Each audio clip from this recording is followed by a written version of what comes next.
கர்த்தர் மத்தியில இந்த குடும்ப ஆசீர்வாதத்துல கூட கர்த்தர் மத்தியில உலாவும்படியாய் கர்த்தர் மத்தியில பேசும்படியாய் கண்களை முடிச்சு சுத்திரம் சுத்திரம் சுத்திரம் சுத்திரம் சுத்திரம் சுத்திரம் சுத்திரம் சுத்திரம் நிசுமா எங்களை அதிகமா நேசிக்கிற அன்பின் தேவனே உண்மை நாங்க துதிக்கிறோம் ஸ்தோத்திரிக்கிறோம் ஆண்டவரே சுத்திரிக்க எசப்பா பரிசுத்தமானவரே உண்மை ஸ்தோத்திரிக்கிறோம் அப்பா நல்லவர் வல்லவர் பொதுமான தேவனே உண்மை ஸ்தோத்திரிக்கிறோம் ஆண்டவரே சுத்திரிக்க எசப்பா சுத்திரிக்கிறோம் சுத்திரிக்கிறோம் சுத்திரிக்க ரச்சா அப்பா நல்ல கூட ஆண்டவரே எசப்பா அது பூமியை முலாவை கொண்டிருக்கிற தேவனே உண்மை ஸ்தோத்திரிக்கிறோம் அப்பா எங்களை நோக்கி கண் நோக்கி பார்த்து கொண்டிருக்கிறதே உமக்கு நன்றி செலுத்துகிறோம் ஆண்டவரே சுத்திரிக்க எசப்பா அந்த இடத்துக்கு நீர் ஆசீர்வதிங்க உங்களுடைய வார்த்தையின் பகுதி என் தேவன் ஆண்டவரே இயேசுப்பா நாங்கள் சரியா இல்லாதபடி ஆண்டவரே உங்களுடைய வார்த்தை எங்களோடு பேசும்போது நாங்கள் ஆண்டவரே இயேசுப்பா செவி கொடுத்து கேட்டு அதுபடி நாங்கள் நடக்க முடியாது இயேசுப்பா எங்களுக்கு நல்ல ஒரு உணர்வுல கட்டளையிடுங்க கேட்கிறோம் ஒவ்வொருக்கும் பிரோஜனமா இருங்க ஆசீர்வாதமா இருங்க என் தேவன் ஒவ்வொருக்கும் உதவி செய்யுங்க பாதுகாத்துக்கொள்ளுங்க இயேசு ஜெபிக்கிறோம் நல்ல பேர் அல்லேலூயா அல்லேலூயா உங்களுக்கு சமாதானம் நம்மளோடு கூட இருந்து மட்டும் நம்மளை வழிநடத்தின தேவன்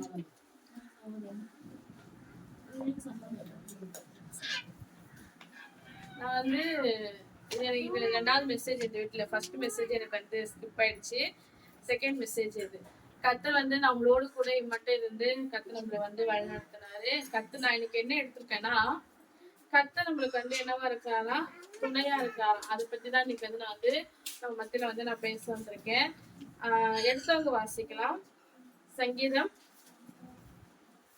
46:1 தேவன் நமக்கு அடிக்கலமும் வேணும் ஆபத்து காலத்தில் அனுகூலமான துணையுமானவர்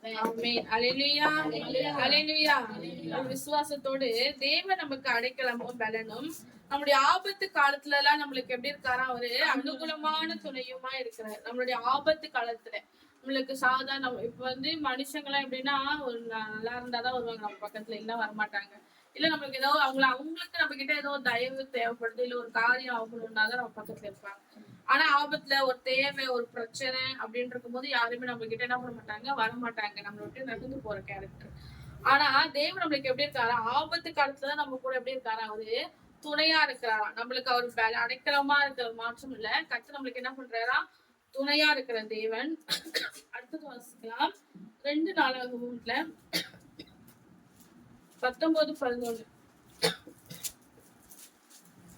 மற்ற தளத்தை அம்மோன் புத்திரருக்கு எதிராக ஆசாரனாகிய அமரியா கர்த்தருக்கு அடுத்த எல்லா நியாயத்திலும் இதோ ஆசாரியனாகிய அமரியா கர்த்தருக்கு அடுத்த எல்லா நியாயத்திலும் இஸ்மவேலின் குமாரனாகிய செபேதியா என்னும் யூதா வம்சத்தின் தலைவன் ராஜாவுக்கு அடுத்த எல்லா நியாயத்திலும் உங்களுக்கு மேலான நியாயாதிபதிகள் லேவியரும் உங்கள் கைக்குள் உத்தியோகஸ்தராய் இருக்கிறார்கள் நீங்கள் தினமனதா இருந்து காரியங்களை நடத்துங்கள் உத்தமனுக்கு கர்த்தர் துணையா இருக்கிறார் ஆமென் அல்லேலூயா அல்லேலூயா அவர் என்ன சொல்றாங்கன்னா தினமனதா இருந்து காரியங்களை என்ன பண்ணணுமா நடப்பித்துங்கள் இது வந்து கர்த்தருக்குள்ள இருக்க ஒரு தீர்க்க ஆசாரியருக்கு சொல்ற வார்த்தை ஆனா கடைசியில அவர் என்ன சொல்றாரு நீ தினமனதா இருந்து காரியங்களை நடத்து நான் என்ன பண்றேன் உத்தமனுக்கு நான் என்ன பண்றேன் துணையா இருப்பேன் அப்படின்னு சொல்லி கர்த்தர் அவர் வந்து ஒரு ட்விஸ்ட் அங்க என்ன பண்றாரு நீ உத்தமனா இருந்தீங்கன்னா நான் உனக்கு என்ன பண்ணுவேன் துணையா இருப்பேன்னு சொல்லி அவர் சொல்றாரு நான் உனக்கு துணையா இருப்பேன்றதை விட அவர் என்ன சொல்றாருன்னா உத்தமனுக்கு நான் என்ன பண்ணுவேன் நான் வந்து கர்த்தர் வந்து துணையா இருப்பேன் அப்படின்னு சொல்றாரு அப்போ வந்து நம்ம வந்து கர்த்தர் நம்மளுக்கு துணையா இருக்கணும் நம்ம எப்படி காணப்படணும்னா கர்த்தருடைய சமயத்துல அவருடைய கண்களுக்கு முன்பாக உத்தமனாய் நம்ம வந்து காணப்படும் போது கர்த்தர் கண்டிப்பா நம்மளுக்கு என்ன பண்ணுவாரா துணையா இருப்பாரு தேவன் வந்து நம்மளுக்கு அடைக்கலமா இருப்பாரு ஆபத்து காலத்து துணையா இருப்பாரு அதெல்லாம் விட நம்மளுக்கு கண்டிப்பா எல்லா சூழ்நிலும் நம்மளுக்கு துணையா இருக்கணும்னா நம்ம அவரோட பார்வைக்கு எப்படி காணப்படணுமா உத்தமனாய் காணப்படணும் அதே 2 நாளாகமம்ல 14:11 தேவனாகி கர்த்தரை நோக்கி கூப்பிட்டு கர்த்தாவே பலமுள்ளவனாகிலும் பலனற்றவனாகிலும் உதவி செய்கிறது உமக்கு லேசான காரியம் இந்த தேவனாகி கர்த்தாவே எங்களுக்கு துணையிலும் உம்மை சார்ந்து உம்முடைய நாமத்தில் ஏராளமான இந்த கூட்டத்திற்கு எதிராக வந்தோம் கர்த்தாவே நீர் எங்கள் தேவன் மனுஷன் உம்மை மேற்கொள்ள விடாதேயும் என்றார். ஆமென். அல்லேலூயா. அவர் என்ன சொல்றாருன்னா, ஆசா என்ன சொல்றாரு, உண்மை சார்ந்து அவரை சார்ந்து நம்ம நடந்து கொள்ளும் போது, அவரை சார்ந்து நம்ம ஒரு காரியத்தை செய்யும்போது கர்த்தர் நம்ம என்ன பண்ணாரு, கண்டிப்பா வெட்கப்பட விட மாட்டாரு.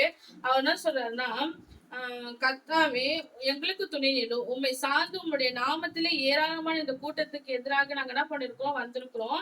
நீர் எங்க தேவன், மனுஷன் உண்மை மேற்கொள்ள விடாதையும் சொல்லி அவர் என்ன பண்றாரு, கர்த்தருடைய கருத்துல கேட்கிறாரு. அவருக்கு வந்து கர்த்தர் என்ன பண்றாரு, துணையா இருந்து ஒரு விடுதலையை கொடுக்கிறாரு. அதுக்கு அவர் எப்படி இருக்காருன்னா, அந்த 2வதுல பாத்தீங்கன்னா, ஆசா தன் தேவனாகிய கர்த்தரின் பார்வைக்கு நன்மையும் செம்மையுமானதை என்ன பண்றாரா, செய்யறாரு. அவர் எப்படி இருக்கிறார் கர்த்தரோட பார்வைக்கு, அவரோட பார்வைக்கு நல்ல மனுஷனாவோ இல்ல செம்மையான மனுஷனாவோ கர்த்தருடைய பார்வை காணப்பட்டதுனாலதான் அவருக்கு அந்த இடத்துல என்ன பண்ணிருக்கு, விடுதலை கிடைச்சிருக்கு. கர்த்தர் அவருக்கு துணையா இருந்து அந்த ஜனங்களை மேற்கொள்ளும்படியான பலத்தை கர்த்தர் அவருக்கு என்ன பண்ணாரு, கட்டளையிட்டாரு. அது மட்டும் இல்ல, சங்கீதம் 115:9. இஸ்ரவேலே, கர்த்தரை நம்பு, அவரே அவர்களுக்கு துணையும் அவர்களுக்கு கேடகமுமாய் இருக்கிறார். ஆமா, நம்ம யாரு இஸ்ரவேல் ஜனங்களா இருக்கிறோம். நம்ம என்ன பண்ணுமா, கர்த்தரை நம்பணும். நம்பும் போது அவர் நம்மளுக்கு என்ன பண்றாரா, துணையும் கேடகமுமா இருக்கிறாரு. நம்மளுக்கு விடுவிக்கிறவரா இருக்காரு. நம்மளுக்கு ஆபத்து காலத்துல நம்மளோடு கூட இருந்து நம்ம தப்பு வைக்கிறவரா காணப்படுறாரு. அது மட்டும் இல்ல, அதே சங்கீதம் 94:17 பாத்தீங்கன்னா, 94 கர்த்தர் எனக்கு துணையா இராவிட்டால் என் ஆத்துமா சீக்கிரமாய் மௌனத்தில் வாசம் பண்ணியிருக்கும். ஆமென். கர்த்தர் நம்மளுக்கு துணையா இராவிட்டால் நம்மளுடைய ஆத்துமா என்னவா இருக்குமா, சீக்கிரமா மௌனத்துல வாசமா இருக்கும். நம்மளுக்கு ஒரு பிரச்சனைல, நம்மளுக்கு ஒரு போராட்டத்துல இல்ல, நம்மளுக்கு ஒரு சூழ்நிலை, ஒரு சமாதான குறைவுல கர்த்தர் நம்மளுக்கு துணையா இல்லாம போயிருந்தோம்னா நம்ம துக்கத்துல நம்ம என்ன பண்ணிருப்போம், அழிந்து போயிருப்போம். ஒரு விடிவு இல்லாம, ஒரு தெளிவு இல்லாம, இப்ப நம்ம வந்து ரட்சிக்கப்பட்டதுனால நம்மளுக்கு ஏதாவது ஒரு சூழ்நிலை, ஒரு பிரச்சனைனா ஃபர்ஸ்ட் நம்ம என்ன பண்றோம், ஜெபம் பண்ணுவோம். அப்பனா அது ஒரு கண்டிப்பா நம்மளுக்கு ஒரு அந்த வார்த்தை, கர்த்தரோட வார்த்தை நம்மளுக்கு வேதம் வாசிக்கிறதாலயோ இல்ல ஜெபம் பண்றதாலயோ நம்மளோட இருதயத்துல இருக்க பாரங்கள் என்ன பண்ணும், நீங்கும். அப்ப நம்ம கர்த்தர் நம்மளுக்கு துணையா இருக்கனால அந்த இருதயத்துல இருக்கிற பாரம் நம்மளை விட்டு என்ன பண்ணுது, நீங்குது. அப்ப நம்ம கர்த்தர் நம்மளுக்கு துணையா இல்லாம இருந்தாருன்னா நம்ம என்ன பண்ணிருப்போம், நம்ம துக்கத்திலே சீக்கிரமா அழிஞ்சு போயிருப்போம். அப்ப நம்ம அவரோட பார்வைக்கு செம்மையானவர்களை கண்டிப்பா காணப்படணும். அவரை நம்புறவங்கள நம்ம வந்து காணப்படணும். கர்த்தர் நம்மளுக்கு துணையா இருக்கணும் அப்படின்னா, குட்டைகள் பார்த்தீங்கன்னா கீழே விழுந்துட்டாங்க. ஆனாலும் வந்து கர்த்தர் அவங்களுக்கு துணையா இருந்ததுனாலதான் அவங்களுக்கு அந்த சின்ன காயத்தோட என்ன ஆயிடுச்சு, சரியாயிடுச்சு. நம்ம வந்து நான் வந்து போன வாரம் சண்டே மெசேஜ் கூட அதான் நான் சொன்னேன். வந்து நம்ம ரொம்ப சந்தோஷமா இருக்கிறோம், பிரச்சனையே நம்மளுடைய வாழ்க்கையில இல்ல, கஷ்டமே நம்மளுடைய வாழ்க்கையில இல்லைன்னா நம்ம சீரியஸாவே கர்த்தரோட கையில இல்லைன்னு தான் அர்த்தம். நம்ம யாரோட கையில இருக்கோம், பிசாசு கையில இருக்கோம். ஏன்னா அவன் தான் நம்மள என்ன பண்ணுவானா, ரொம்ப சந்தோஷமா வச்சிருப்பான். அப்ப நம்ம ரொம்ப சந்தோஷமா இருக்கும்போது நிம்மதியா இருக்கிறோம், எந்த பிரச்சனையும் இல்ல, எந்த தேவையும் நம்மளுக்கு இல்லைன்னா நம்ம என்ன பண்ண மாட்டோம், கர்த்தரை தேட மாட்டோம், பைபிள் வாசிக்க மாட்டோம், அவருக்கான நேரத்தை நம்ம என்ன பண்ண மாட்டோம், கொடுக்க மாட்டோம். நம்ம எப்ப நம்ம கடவுளை தேடுவோம், ஆபத்துல தான் கர்த்தரை தேடுவோம், ஏதாவது ஒரு தேவைனாதான் கர்த்தரை தேடுவோம். சோ நான் வந்து போன வாரம் அதான் நம்மளுக்கு ஒரு பிரச்சனை வருதுன்னா கண்டிப்பா அதுக்கான அவர் வசனம் கூட சொல்லுது, சோதனையை சகிக்கிற மனுஷன் பாய்க்கான். சோதனை கொடுக்கறது மாத்திரம் இல்ல, அது தப்பித்து கொள்ள வழியும் கர்த்தர் பண்ணுவாரு, கண்டிப்பா நம்மளுக்கு கொடுப்பாரு.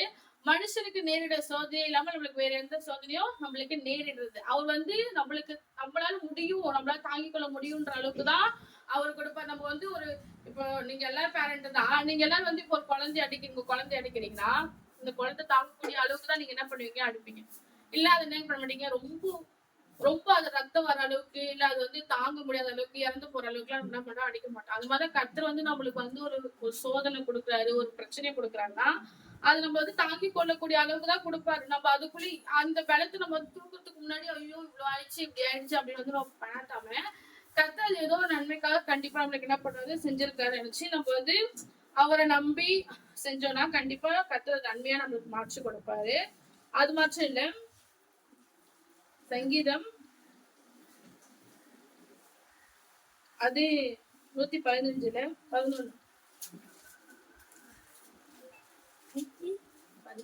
கர்த்தருக்கு பயப்படுகிறவர்களே, கர்த்தரை நம்புங்கள், அவரே அவர்களுக்கு துணையும் அவர்களுக்கு கேடகமுமாய் இருக்கிறார். ஆமென். கர்த்தருக்கு பயப்படுகிறவரே அவரை நம்புங்கள், அவரே அவர்களுக்கு துணையும் அவர்களுக்கு கேடகமா இருக்கா. நம்ம அவருக்கு பயப்படுறவங்களுக்கு, அவருக்கு பயந்தோம்னா, நம்ம அவருக்கு அவர் நம்பணும்னா அவர் நம்மளுக்கு கண்டிப்பா என்ன பண்ணுவாரு, துணையா இருப்பாரு. நம்மளுக்கு அவருடைய பார்வைக்கு செம்மையானவனாய் உத்தமனாய் காணப்பட்டவனா கர்த்தர் நம்மளுக்கு கண்டிப்பா துணையா இருப்பாரு. அது மாத்திரம் இல்ல, ஏசாயா 41:13.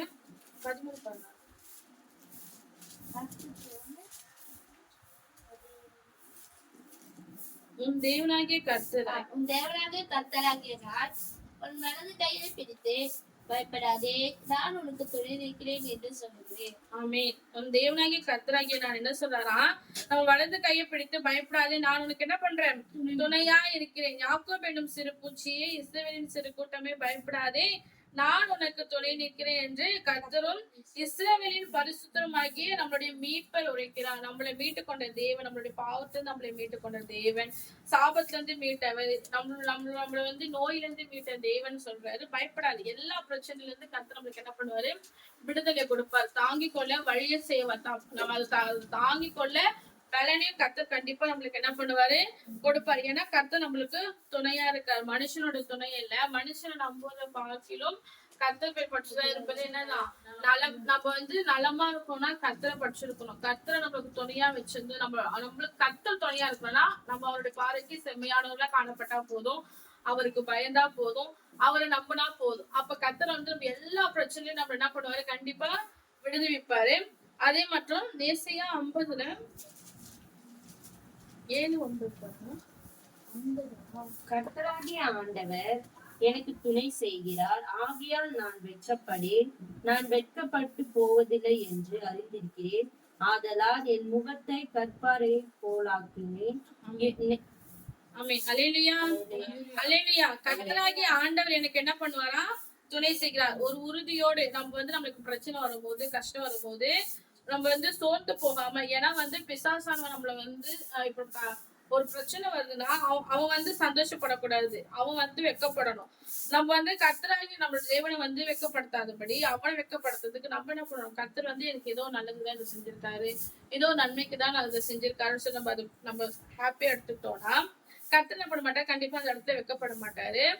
கர்த்தர் எனக்கு துணை செய்கிறார், ஆகையால் நான் வெட்கப்படேன், நான் வெட்கப்பட்டு போவதில்லை என்று அறிந்திருக்கிறேன். நம்ம வந்து ஏன்னா இந்த வார்த்தை வந்து கர்த்தரை நம்பி இருக்கிற ஒருபோது என்ன பண்றது இல்ல, வெட்கப்பட்டு போவதில்லை. இந்த வேதத்துல இருக்கிறவங்க எல்லாருமே நன்மை செய்யறவங்க, கர்த்தருக்கு பிரியமானவங்க, கர்த்தருடைய வழியில நடக்கிறவங்க எல்லாருமே வந்து எப்படி இருக்கிறாங்கன்னா, வெட்கப்பட்டு போகாம கர்த்தருக்கு முன்பாக இருந்ததுனால கர்த்தர் அவங்க எல்லாருமே என்ன பண்ணிருக்காரு, அவங்களோட வாழ்க்கையில ஆசீர்வாதத்தை கட்டளையிட்டு இருக்காரு. நம்ம இங்க பைபிள்னு இல்ல, நம்ம இங்க வாழ்ற வாழ்க்கையில கூட கர்த்தரை உண்மையா அவரை நம்பி அவரை தேடி யாருமே அழிஞ்சு போனது இல்லை, யாருமே வெட்கப்பட்டு போனது இல்லை, எல்லாருமே ஆசீர்வாதத்தை பெற்று கொண்டவங்கதான். அப்ப நம்மளும் வந்து வெட்கப்பட்டு போக கூடாதுன்னா கண்டிப்பா அவர் நம்மளுக்கு துணையா இருக்கணும்னா அவரை நம்ம நம்பணும், உண்மையா இருக்கணும், அவருக்கு பயப்படணும். அப்ப கர்த்தர் கண்டிப்பா நம்மளுக்கு என்ன பண்ணுவாரு, துணையா இருப்பாரு. அதே 44:2 பாருங்க. ஏசாயா உன்னை உண்டாக்கினவரும் 44:2. உன்னை உண்டாக்கினவரும் தாயின் கர்ப்பத்தில் உன்னை உருவாக்கினவரும் உனக்கு துணை செய்கிறவருமாகிய கர்த்தர் சொல்லுகிறதாவது, என் தாசனாகிய யாக்கோபே, நான் தெரிந்து கொண்ட எஸ்ரேலனே, பயப்படாதே. ஆமென். அல்லேலூயா. நம்மளை உண்டாக்கினவரும் நம்ம தாயின் கருவில் உருவாக்கினவரும் நம்மளுக்கு துணை செய்கிற தேவனமாகிய கர்த்தர் சொல்றது. நம்மளை உண்டாக்கினவர் அவர் தான். நம்ம இப்படி ஒரு உருவம் நம்ம இவங்க வயிற்றுல இருந்து வரணும்னு நினைச்சவரும் அவரு தான். நம்மளோட கூட துணையா இருக்கிறவரும் அவர் தான். அவர் என்ன சொல்றாரு, பயப்படாது. நான் அவரோட மீட்பர் சொல்றாரு, நம்மளுக்கு என்ன சொல்றாரு, நீ பயப்படாது, நான் உன்னோடு கூட இருக்கிறேன், நான் உனக்கு துணை செய்வேன், உன்னை தப்புவிப்பேன், உன்னை விடுதலையாக்குவேன்னு சொல்ற தேவன் நம்மளோடு கூட இருக்கிறப்போ நம்ம வந்து எதை குடிச்சோம் பயப்படுத்தப்பட தேவையில்ல, வெட்கப்பட தேவையில்ல. அந்த வெட்கத்துக்கு பதிலான நன்மையான காரியங்களை கர்த்தர் கண்டிப்பா நம்மளுக்கு செய்வார். நம்ம வெட்கப்பட்டாலும் கர்த்தர் அந்த வெட்கத்துக்கான பதில கண்டிப்பா நம்மளுக்கு கண்டிப்பா நம்ம வாழ்க்கையில செய்வாரு. நம்மள அதுக்கு வந்து நம்ம கூட அவர் கர்த்தர் துணையா இருக்கணும். அதுக்கு நம்ம அவருடைய பார்வைக்கு உண்மையானவர்களா காணப்படணும், அவருக்கு பயப்படணும். அவர் மாற்றம் இல்ல, கர்த்தர் நம்மளோடு கூட இருக்கணும்னா அவரை நம்பணும். இந்த காரியங்களை நம்ம செய்யும்போது கர்த்தர் கண்டிப்பா நம்மளோடு கூட இருப்பார். கர்த்தர் இந்த வார்த்தையை ஆசீர்வதிப்பார்.